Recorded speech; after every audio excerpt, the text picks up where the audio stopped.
முதல்வருடைய உத்தரவின்படியும் மாண்புமிகு தமிழ்நாடு துணை முதலமைச்சருடைய வழிகாட்டுதல் படியும் இன்று நம்முடைய ஈரோடு மாவட்டத்தை பொறுத்தவரையிலே ஒரு சிற்பியாக இருந்து ஒவ்வொரு மக்களுடைய தேவைகள் விவசாயிகளுடைய குறைபாடுகளை எல்லாம் கேட்டறிந்து அதை அவ்வப்பொழுது சம்பந்தப்பட்ட மாண்புமிகு தமிழக முதல்வர்களிடத்திலும் மாண்புமிகு அமைச்சர் பெருமக்களிடத்திலும் மாண்புமிகு அரசு அலுவலக உயர் அலுவலகத்திலும் சொல்லி அந்த பணிகளெல்லாம் உடனுக்குடன் நிறைவேற்றுகின்ற அளவிற்கு நம்முடைய மாண்புமிகு வீட்டு வசதித்துறை அமைச்சராக இருந்து சிறப்போடு பணியாற்றி வருகின்ற அண்ணன் சோமு அவருடைய வழிகாட்டுதல் படியும் இன்று நம்முடைய இந்த கணக்கம்பலத்திலே மக்களுடைய விவசாயிகளுடைய நீண்ட கால குறையாக இருந்த இந்த வேதவாரி நீர்த்தேக்க திட்டத்தை பொறுத்தவரையிலே நம்முடைய அரசு பொறுப்பேற்றவுடன் இந்த பகுதியிலே வந்து இந்த நீர்த்தேக்க திட்டத்தை மீண்டும் புதுப்பிப்பதற்கு பொதுப்பணித்துறை அதிகாரிகள் ஊராட்சி ஒன்றிய அலுவலக அதிகாரிகள் வந்து பார்த்து அதற்குரிய முன்மொழிகளை அனுப்பி வைத்து அதை தொடர்ந்து வலியுறுத்தி வந்தோம். அதே போல நம்முடைய வேதபாறை அணை நீர்த்தேக்க திட்டம் கடந்த கால ஆட்சியிலே அது இங்கே அனைவரும் குறிப்பிட்டதைப் போல ஒரு 65 கோடி ரூபாய் மதிப்பீட்டிலே கட்டப்பட்ட அந்த பணிகள் டெண்டர் விடப்பட்டு பணிகள் துவக்குகின்ற நேரத்திலே அந்த பணியிலே முறையாக நம்முடைய இந்த வனத்துறையில பெறுகின்ற அனுமதி பெறாத காரணத்தினால், ஆனால் இங்கே வந்து இந்த டேம் கட்டுறதுக்கு இங்கே ஊசி மலையிலே அந்த பகுதியிலே இதற்குரிய 2 மடங்கு இடத்த ஒரு டேம்க்கு ஒரு வனத்துறை இடத்தை நாம் பெற வேண்டும் என்று சொன்னால் அதற்கு 2 பங்கு இடம் வந்து இந்த வனத்துறைக்கு வருவாய்த்துறை மூலமாக கொடுக்கணும். ஆனால் அதே நேரத்தில் அதையெல்லாம் கொடுத்துட்டாங்க. நம்ம ஊசி மலையில் இதுக்கு 2 மடங்கு இடத்த அங்கே வந்து கொடுத்துட்டாங்க. ஆனால் அவங்கள்ட்ட வந்து முறைப்படி அந்த கையெழுத்து எம்பவர் கமிட்டியில் வந்து கையெழுத்து வாங்கியிருக்கணும். கையெழுத்து மட்டும் அதை வாங்கி அந்த ஃபைல் ரெடி பண்ணியிருந்தாங்கன்னா இன்னைக்கு நீர்த்தேக்க திட்டம் அன்னைக்கே வந்து அந்த ஆரம்பித்த பணி நின்று இருக்காது. ஆனால் அது வந்து முறைப்படி என்னென்ன செய்யணுமோ அதிகாரிகள் செஞ்சுட்டாங்க. ஆனால் கடைசி காலகட்டத்தில் அந்த வனத்துறையுடைய அனுமதி முறையாக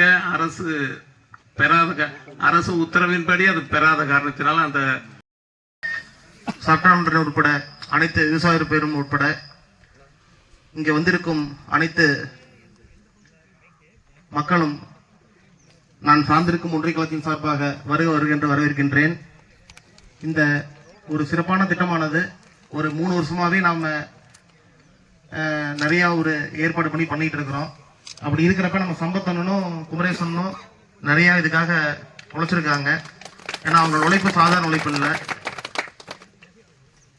நாங்க ஒரு வருஷத்துக்கு முன்னாடி டாக்டர் ஐயா போய் பாக்குறப்ப அந்த ஸ்கீம் கொண்டு வாங்க, நம்ம கண்டிப்பா போய் மினிஸ்டர் அப்ரோச் பண்ணலாம், நம்மளால என்ன முடியுமோ பண்ணி தருவார் அப்படின்னு சொன்னாங்க. நிறைய விமர்சனங்கள் வந்தது. ஏன்னா இந்த செக் டேம் வந்ததுன்னா நாளைக்கு வந்து உள்ள அந்த பெரிய செக் டேம் வராது அப்படிங்கிற மாதிரி நினைச்சிட்டு இருக்காங்க. அப்படி இல்லை, திரும்பவும் நம்மளுடைய கழக ஆட்சி தான் 26ல் அமைய போகுது. அது அமையிறப்ப கண்டிப்பா அந்த செக் டேம் வரதுக்கு உண்டான வழிவகையை நாங்க நம்மளுடைய டாக்டர் ஐயா மூலியமா கண்டிப்பா நாங்க பண்ண போறோம். அதுல எந்த விதமான மாற்றம் இல்லை. அதே மாதிரி இந்த ஒரு சிறப்பான வெற்றிக்கு எங்க பின்னாடி வழி நடத்துறது பாத்தீங்கன்னா வாக்கு சின்னமலை எண்ணம் தான். ஏன்னா பல முறை வந்து எங்களுக்கெல்லாம் தட்டி கொடுத்து ஊக்கம் கொடுத்து இது மாதிரி எல்லாம் கொஞ்சம் டாக்டர் போய் கேட்டோம்னா கண்டிப்பா பண்ணி தருவார் அப்படின்னு எங்களை எல்லாம் ஒரு வழிகாட்டுதலாம் அவர் தான் இருந்தாரு. அவருக்கு ஒரு மிகப்பெரிய நன்றியை வந்து இந்த நேரத்தில் நான் காணியாக்குகின்றேன். அது மட்டும் இல்லாம பாத்தீங்கன்னா செக் டேம் கட்டுறப்ப கொஞ்சம் நிறைய சின்ன சின்ன இஷ்யூஸ் எல்லாம் வரும். அது எப்படின்னா மெயினா வந்து பாத்தீங்கன்னா ஆக்கிரமிப்பு. ஏன்னா ஒரு 7-8 தோட்டம் அதெல்லாம் உள்ள இருக்குது, நிறைய பூமி எல்லாம் உள்ள இருக்குது. கொஞ்சம் எல்லாரும் ஒத்துழைச்சிங்கன்னா தான் நம்ம டேம் பெருசு பண்ண முடியும். ஏன்னா ஒரு 7-8 பேர்த்த நம்ம பார்த்தோம்னா ஒரு 200-300 குடும்பங்களை வந்து நம்ம கண்டிப்பா இழக்க வேண்டியது வந்துடும். அதனால யாரும் குறிப்பிட்டு சொல்ல விரும்பல. தயவுசு ஆக்கிரமிப்பு இருந்ததுன்னா கொஞ்சம் அவங்களே விட்டு கொடுத்து போவாங்க. அதனால ஒன்றும் தப்பாகாது. அது யாருதான் இருந்தாலும் என்னடதே இருந்தாலும் நான் விட்டு தர தயாரா இருக்கிறேன், பிரச்சனை இல்லை. அதனால கொஞ்சம் எல்லாருமே நம்ம உள்ளூர் அப்படிங்கிற மாதிரி ஒத்துழைப்பு கொடுங்க, கண்டிப்பா கொடுங்க. அது மட்டும் இல்லாம இந்த மண் பிரச்சனை பாத்தீங்கன்னா நிறைய பேர் எனக்கு ஃபோன் பண்ணி கேட்கறாங்க, எனக்கு ஒரு 50 லோடு மண் வேணும், 100 லோடு மண் வேணும்னு கேட்கறாங்க. ஏன்னா இது அதிகாரி என்ன ஸ்டெப் எடுக்கிறாங்களோ அதான் பண்ண முடியும். எங்க கையில கண்டிப்பா ஒண்ணும் இல்லை. அதனால நாங்க என்ன ஒரு முடிவு பண்ணியிருக்கிறோம்னா, ஏன்னா இப்ப மண் எடுக்கிறப்ப பாத்தீங்கன்னா ஒரு கட்சி சார்பா அவங்க மட்டும் எடுக்கிறாங்க அப்படிங்கிற மாதிரி ஆயிரும். ஆனா நாம நம்ம ஊர்ல வந்து ஒரு கட்சி சார்பா வந்து தனிப்பட்ட முறையில் எதுவும் பண்ணிக்கிறது இல்லை. அதனால இங்க இருக்கிற அந்த வேதவாரி விவசாய சங்கம் மற்றும் கள்ளிப்பட்டி பாச விவசாயிகள் சங்கம் யாரெல்லாம் சங்கம் இருக்கீங்களோ அவங்ககிட்ட வந்து நீங்க கான்டாக்ட் பண்ணிக்கங்க. பண்ணி ஃபர்ஸ்ட் நீங்க ஒரு மீட்டிங் மாதிரி போட்டுக்கோங்க. இஓ சாரை வச்சு எம்எல்ஏ வச்சு ஒரு மீட்டிங் மாதிரி போட்டு நீங்க எப்படி கொடுக்குறீங்க அப்படிங்கறத முடிவு பண்ணிக்கங்க. முடிவு பண்ணி விவசாயிகள் இல்ல ஊர் பொதுமக்கள் யாராக இருந்தாலும் விவசாய சங்கத்திட்ட போய் கேட்டு அதுக்கு எப்படி அனுமதி வாங்குறது, எப்படி மண்ணெடுக்கிறது அப்படிங்கிற முடிவு எடுத்துக்கங்க. இதுல கண்டிப்பாக உறுதியா சொல்றேன், எந்த விதமான ஒரு அரசியல் தலையீடு கண்டிப்பா இருக்காது. அது முழுக்க முழுக்க நம்பலாம். இது முழுக்க முழுக்க விவசாய பெருமக்கள் வாழ்கின்ற பகுதி. அதனால அவங்களுக்கு முன்னுரிமை கொடுத்து அவங்களே எல்லாம் பண்ற மாதிரி தான் நாங்க பண்ணியிருக்கிறோம். அதனால அதுக்கு மட்டும் கொஞ்சம் சாரும் கல்பனா மேடமும் பார்த்து கொஞ்சம் பண்ணி கொடுக்கணும். இன்னொரு மிகப்பெரிய நன்றி வந்து பாத்தீங்கன்னா நம்ம கல்பனாக்கா சொல்லிக்கிறேன். ஏன்னா நாங்க சும்மா இருந்தாலும் போன் பண்ணி இது மாதிரி தம்பி இங்க ஸ்கீம் வந்திருக்கு பண்ணி கொடுங்க, அங்க வந்திருக்கு பண்ணி கொடுங்க, இப்ப நீங்க போய் பாத்தீங்கன்னா வேலை ஆகும் அப்படிங்கறத ஒரு மிகப்பெரிய எங்களுக்கு வந்து ஒரு நம்பிக்கை கொடுத்துருக்காங்க. ஆனா சொன்ன மாதிரி பாத்தீங்கன்னா அங்க உங்கரபலத்துலயும் அதே மாதிரிதான் ஒரு 10 நாளைக்கு முன்னாடி கூட 2 செக் டேம் வேணும் அப்படின்லாம் கொடுத்துருக்காங்க. அதையும் நாங்க உள்ள கொடுத்துருக்கிறோம்.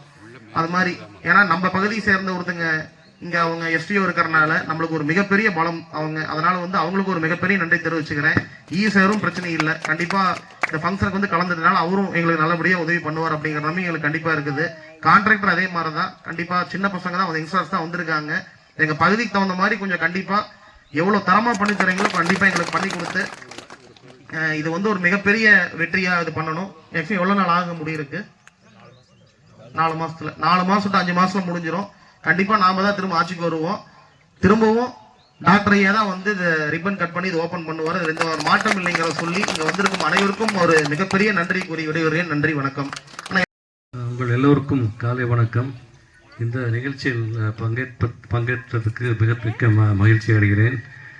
இந்த திட்டமெல்லாம் சொன்னபடி இந்த சிவபாலன் அவர்களை சார்ந்த அவர்களுடைய கடும் முயற்சியினால் ஓரளவுக்கு இப்போ அவங்கெல்லாம் அந்த ஃபைலெலாம் ரெடி பண்ணி கொடுத்து அமைச்சர் துரைமுருகனை நேரில் போய் பார்த்து அவர் உடனே அவர் வந்து ஒத்து சாங்ஷன் பண்ணார். அதுக்கு ரெய்லி அவருக்கு நன்றி சொல்ல கடமைப்பட்டிருக்கிறோம். ஸோ இதுக்கு நான் ஒரு அதாவது இங்கிலீஷில் கேட்டலிஸ்ட்னு சொல்லுவோம். இதுக்கு ஒரு சிறு காரணமாக இருந்ததுக்கு எனக்கு ரெய்லி ரொம்ப மகிழ்ச்சியாக இருந்தது. இந்த நம்ம ஊர் பகுதிகளுக்கு என்னால் முடிந்தால் என்ன முடியுமோ அதை செய்ய தயார் இருக்கிறேன். ஸோ மற்றபடி நீங்கள் சொன்னபடி நீங்கள் இந்த நார்ம்ஸ் 1.5 மீட்டர்னு சொன்னீங்க, அதுக்கு எதாவது பண்ண முடியுமான்னு பார்க்கணும். ஓகே, எல்லாருக்கும் மிக்க நன்றி, வணக்கம். முன்னாடி நின்று சிறப்பாக பெற்றிருக்கார்கள் நம்முடைய அதிகாரிகள். இந்த திட்டத்தை சிறப்பாக செயல்படுத்தி கொஞ்சம் உயரத்தை ஏற்றி அங்க இருக்கிற முன்னாடி இருக்கின்ற பின்னாடி வரைக்கும் தண்ணி தேங்குற மாதிரி போட்டு கொடுத்தீங்கன்னா விவசாயிகளுடைய சார்பாக இப்போ கேட்டுக்கிறோம். அதே மாதிரி பின்னாடி வந்து இது நிர்வாகிகளுக்கு அது நீங்க சங்கத்தை போட்டு கொடுத்துருங்க. விவசாயிகளுக்கு உள்ளூர்ல சங்கத்தை போட்டு கொடுத்தீங்கன்னா அவங்க மெயின்டைன் பண்ணிக்குவாங்க. அதுல தேங்குற மண் எடுத்துக்கிறது, கல் எடுத்துக்கிறது இதெல்லாம் பண்ணிக்குவாங்க. அல்லையில ஒரு இது கேட்கறாங்க, அது பின்னாடி இந்த வேலை முடிஞ்ச பின்னாடி அது சாத்தியக்கூறு எப்படி இருக்குன்னு பார்த்து அதுக்கு நீங்க ஏற்பாடு பண்ணி கொடுக்கும்போது நம்முடைய அவர்களையும் பொதுப்பணித்துறை அதிகாரி அவர்களையும் கேட்டுக்கொண்டு தடுப்பணம் வேணுங்கிறாங்க. அன்னைக்கு 3 தடுப்பணம் வந்தது. கல்பனா நாங்கெல்லாம் போய் ஊருக்காரர்கிட்ட பேச்சு எல்லாம் சண்டை போட்டு 2 தான் கட்ட போட்டாங்க. வந்த பணத்தை ஒன்று திரும்பி போச்சு. இப்போ அது மாதிரி இப்போ எல்லாத்துக்கும் அது விழிப்புணர்வு வந்துருச்சு. விவசாயிகளும் இப்போ இந்த இடத்துல வேணும் அந்த இடத்துல வேணுங்கிறாங்க. நம்முடைய விவசாயிகள் அட்வான்ஸா இருக்காங்க. பெருமுக பக்கம் அவங்களுக்கு தெரியும், அவங்க நல்ல ஒத்துழைப்பு கொடுப்பாங்க. நீங்க பொதுப்பணி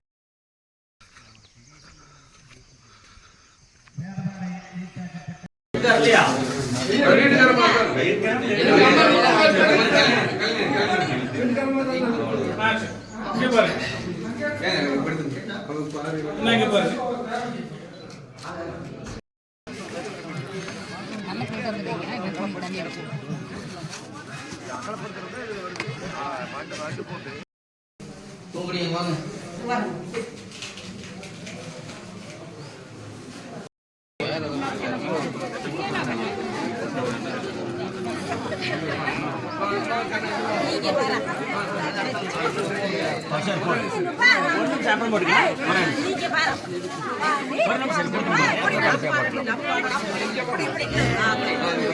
அங்க பாரு போட்டா பாரு. சரி வாமா.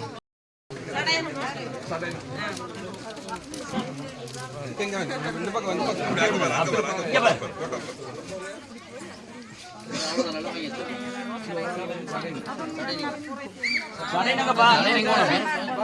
நீ வாங்க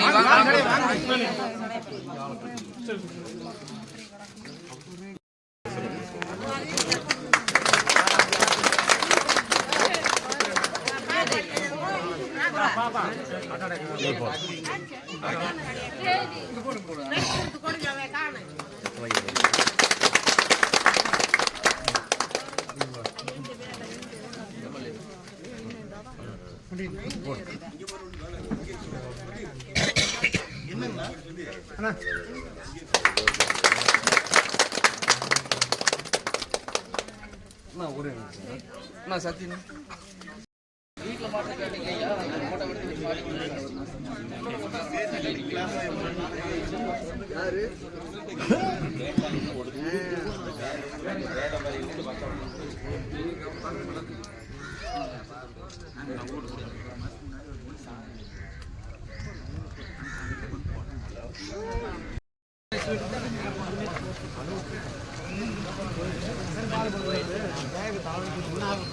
வாய்ப்பு